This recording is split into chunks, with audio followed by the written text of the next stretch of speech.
entice you to become a Microsoft reseller in terms of, like you said, product implementation and everything. Then the second question goes to what would you do for instance in my year one? I had a very good friend, we were roommates, but I think along the line he didn't really have a good CGPA, which I had, and I think it turned out to be like he became bitter. So, and I faced a lot of betrayal, and I'm thinking because I'll be graduating next year, what would you advise me to do? Because he has 1 or 2 years to be his one, and I'll be leaving next year. Should I move on or probably?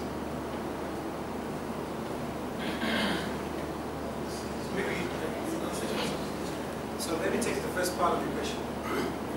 There's always, let me paint some context before I actually answer your question. There's always the typical mistake that is made by prospective Microsoft partners, essentially thinking that it's only about, striking the partnership with Microsoft.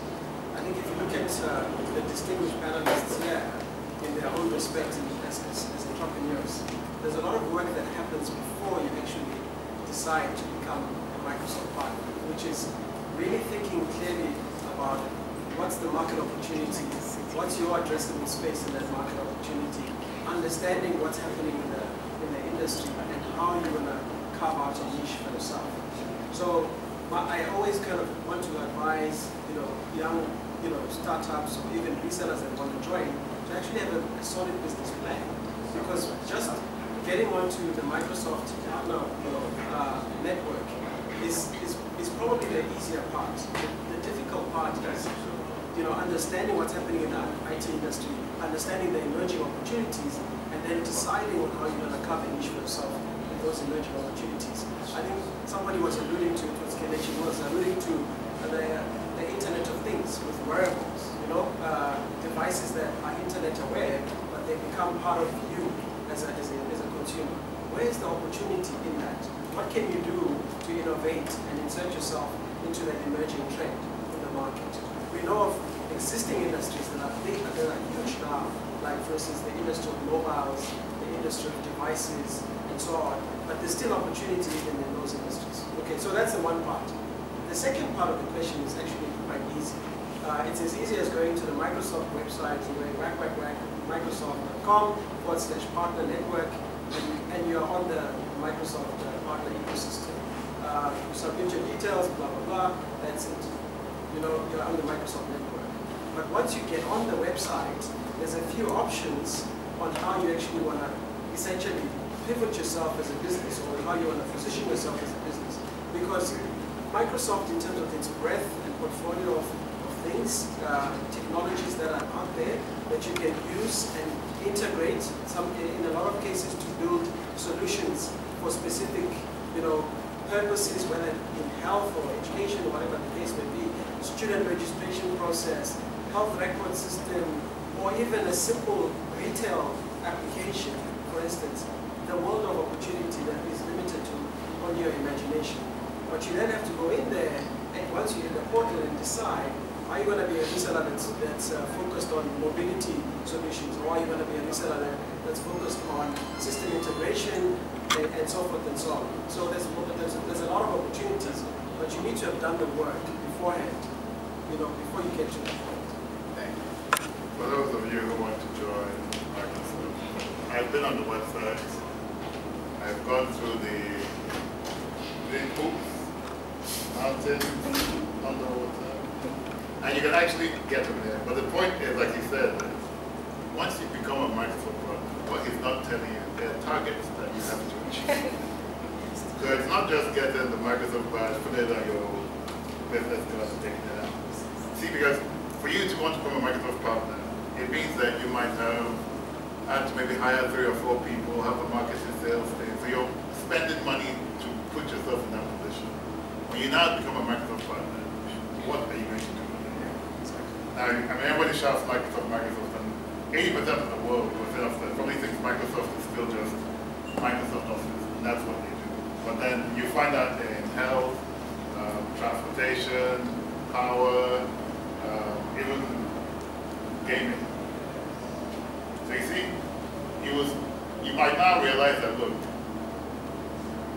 might, the 5 to 10 million naira you might spend or have to spend to position yourself there, is there an opportunity cost to that? Could you have done something else with that money that would get you where you need to go? I mean, so first of all, if you're an entrepreneur, I mean, you would, for most entrepreneurs, you start your business, build it up, and then want to now, aligning with the Microsoft is to take you to the next level. If you haven't, I mean, some people start their businesses and think, you know what, I don't need to be a Microsoft partner. I mean, the market is big enough. But I'm still trying.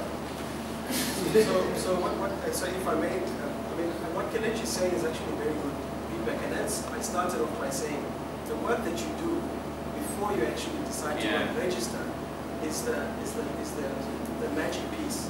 That's the sweet spot, because your business plan and how you've assessed that business plan, i.e. your initial capital, that you want to seed into the business, i.e. defining your market, defining how you're going to go to market, defining how you're going to build the capability to deliver against that market. Because one of the big challenges that we have is I spoke about 2,000 plus partners that are on and active in our partner ecosystem. But I can tell you, there's over 100,000 partners over the last 14 years that have been on the partner website and partner portal and registered, and we've had to essentially retire them because those are businesses that thought that just by registering, you automatically have an auto ticket to prosperity. You need to be very careful of that. So Kelechi is very right. Nice. Okay, on the second question, Femi, your roommate, is he your business partner? Yes. Okay, so that's your question. Should you continue doing business with him, even though he's bitter? I will take your question at the little of his value. A lot of people are bitter, and they might not necessarily be bitter. So you need to really tell yourself the truth. Is it that he's actually bitter, or you think he's going to be bitter because you are 1 or 2 years ahead of him, right? So I'm attacking you there, right? I'm questioning your own judgment, whether he's actually bitter or not. So that's one side of the story. But if he's actually bitter, then maybe he's not the person to work with, and I think that's kind of a very simple decision to make him to move on. If he is actually bitter. You know, when you're doing, I envy the foundation. Some people can't do it. In my organization, I have, Kalu is one of our partners, we work together. But you know, and it's very hard to find people that can work together without kind of business. So what I tend to tell people now is, look, if you're in doubt, sign an agreement. Like clearly states A, B, C, D. Because you might need them, I mean, you might have created something now that you both know. So before you get to the part where you start having quarrels, sign an agreement so you know that if it happens, it might not happen, but just in case, you know, I meet a girl and she's your wife or girlfriend, I don't know, start the event, something. You have a document that you can take to court. How effective that is, but at least you have a document between yourself. Same thing with, as you mentioned, funding from friends and family. Funding from friends and family is nice and easy to get, but trust me, when the money starts coming in, you're the one doing all the work, and they'll be asking for all the dividends.